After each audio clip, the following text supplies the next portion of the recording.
Thank you. Today we are going to start our class. Doctor's English is a Facebook page because many students are already engaged on this page. So today we'll discuss on a topic that is called list. আমরা আজকে list যে ওয়ার্ডটা আছে এবং এটা একটা conjunction এবং প্রায়ই এটা আমরা ইনকমপ্লিট সেন্টেন্সে এবং বেসিক্যালি সব জায়গায় এটা গুরুত্বপূর্ণ। তো আজকে আমরা এই স্ট্রাকচারটা একটু দেখব, সাথে সাথে এই স্ট্রাকচারটা অনুযায়ী আমরা কিছু সেন্টেন্স মেক করার চেষ্টা করব। তো লিস্টে আসলে স্ট্রাকচারটা হচ্ছে যে প্রিকশন ক্লজ। এই ক্ষেত্রে প্রিকশন ক্লজটা হচ্ছে যে একটা পাছে ভয় হয় বা শেষে যদি এটা না হয় এরকম একটা ক্লজ এবং এরপরে লিস্ট থাকবে। লিস্ট একটা কনজাংশন এবং এরপরে লিস্ট সবসময় সেন্টেন্সের মাঝখানে থাকবে এবং লিস্টের পরে আমাদের অবজেক্টিভ ক্লজটা থাকবে। তো এর বাংলা অর্থ হচ্ছে যে পাছে ভয় হয় বা শেষে যদি এটা না হয় এরকম। তো লিস্ট ক্লোজে আমরা নো এবং নট এটা ইউজ করা যাবে না, নো নট ইউজ করা যাবে না, এটা টোটালি প্রহিবিটেড হিয়ার। এবং আমরা যদি স্ট্রাকচারটা দেখি তাহলে দেখব যে প্রথমে সাবজেক্ট হবে প্রথম ক্লজটা। এখানে আমরা দুইটা ক্লজ দেখব, একটা প্রিন্সিপাল ক্লজ এবং একটা সাবঅর্ডিনেট ক্লজ থাকবে। তো প্রিন্সিপাল ক্লজ হচ্ছে যে আমরা আগেই জানি যে the clause that can express its meaning without help of other clause is called principal clause. তো প্রিন্সিপাল ক্লজটা সবসময় অন্য ক্লজের সাহায্য ছাড়াই সে পূর্ণ অর্থ প্রকাশ করতে পারবে। যে ক্লজটা স্বাধীনভাবে অর্থ প্রকাশ করতে পারে না, the clause that can't express its meaning or feelings or sense without help of other clauses is called subordinate clause. So subordinate clause, that means you can say the dependent clause also. তাহলে ওটাকে আমরা dependent ক্লজও বলতে পারি। তাহলে subject plus verb, তারপরে আমরা বাকি অংশ এখানে এক্সটেনশন হবে, তারপরে লিস্ট, দ্বিতীয় সেন্টেন্স যে আমরা যেটা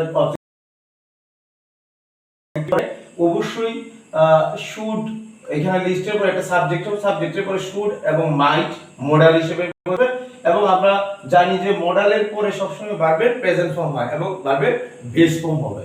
তো এবং তারপরে যে এক্সটেনশন বাকি অংশ এবং শুড মাইটের পরে ভার্বের প্রেজেন্ট ফর্ম হবে। তো আমরা কিছু সেন্টেন্স এখানে দেখি। প্রথমে আছে যে she ran fast লিস্ট। এখানে সে দ্রুত কেন? she might miss the bus, তার একটা আশঙ্কা থাকে হয়তোবা যদি সে ট্রেনটা মিস করে এরকম। তো এখানে আমরা আরো বলছি যে এখানে কিন্তু নো বা নট যাবে না।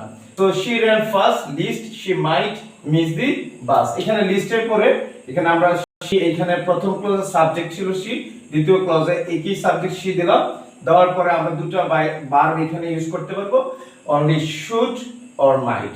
তো আমরা এখানে মাইট ইউজ করছি, মাইটের পরে অবশ্যই আমাদের মিস ওই ভার্বের বেস ফর্ম ইউজ করতে হবে।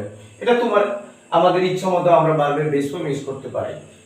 এরপরে আমরা দেখি যে hurry up lest you should miss the train.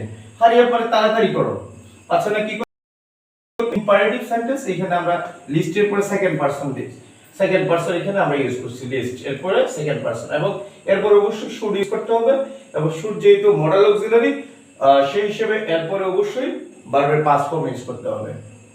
So hurry up lest you should miss the train. এখানে just it always gives you the negative sense, so you never use no or not, sentence is totally prohibited here. Okay, the old man walks slowly, বৃদ্ধ লোকটা আস্তে হাঁটে। the old man walks slowly, আস্তে হাঁটে কেন?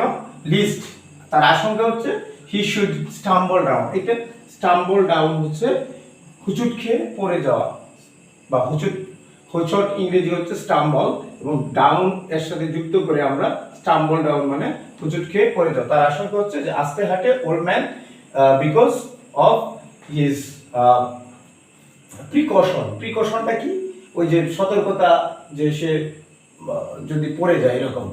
তো এখানে আছে আবার দেখা যাচ্ছে যে ওয়াক ফাস্ট, দ্রুত হাঁটো, লিস্ট। তা না হলে কি হবে, তুমি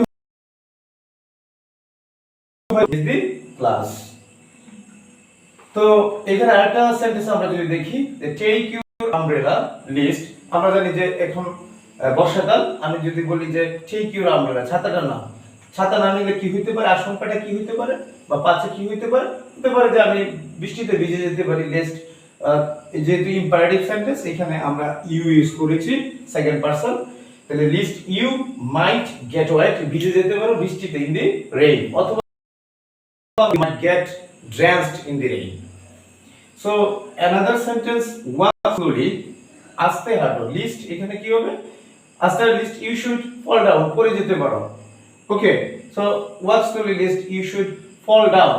সো আমরা এখানে বলতে পারি যে লিস্টের এরকম ব্যবহার যদি আসে, আমরা ইনকমপ্লিট সেন্টেন্সের ক্ষেত্রে, অথবা আমরা যদি যে কোনো গ্রামাটিক্যাল পয়েন্টের ক্ষেত্রে, অথবা রাইট ফর্ম অফ ভার্বসের ক্ষেত্রে কিন্তু আমরা একই নিয়ম প্রযোজ্য হবে। সো আমার মনে হয় যে it will be very helpful to you in your grammar point. I think it's a very important structure, and you can use it in every sphere of your life because of your writings or your speaking in every sphere, because this structure is very important for you. Thank you very much for being with us for a long time, and see you next time again. Till then, goodbye.